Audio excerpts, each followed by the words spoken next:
ഞാൻ എന്നെക്കൊണ്ട് പറ്റുന്ന ഉപകാരങ്ങളെല്ലാം ഞാൻ അവൾക്ക് ചെയ്തിട്ടുമുണ്ട്. പക്ഷേ എനിക്കത് മനസ്സിലായ ഒരു കാര്യം, അമിതമായി നമ്മൾ ആരെയും സഹായിക്കാനും പാടില്ല. അമിതമായി നമ്മുടെ മനസ്സ് തുറക്കാനും പാടില്ല. നമ്മൾ അമിതമായി ആരെയും വിശ്വസിക്കാനും പാടില്ല. ഇത് എൻ്റെ അനുഭവത്തിൽ നിന്ന് ഞാൻ പഠിച്ചതാണ്. ഇപ്പോൾ ആ സെയിം അനുഭവം ഓസിക്കും.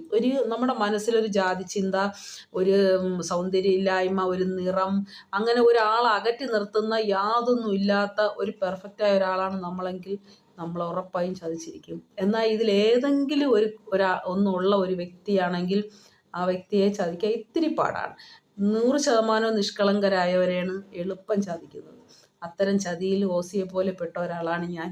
അതുകൊണ്ട് തന്നെ എനിക്ക് ഈ റിയാക്ഷൻ വീഡിയോ ചെയ്യാതിരിക്കാൻ പറ്റില്ല. പിന്നെ എൻ്റെ കൂട്ടുകാരുടെ പേര് സ്ഥലമൊന്നും ഞാൻ പറയുന്നില്ല. എങ്കിലും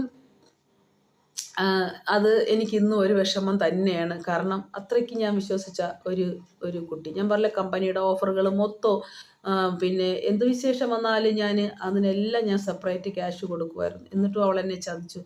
അതെനിക്ക് ഓർക്കുമ്പോൾ വിഷമം വരുന്നുണ്ട്.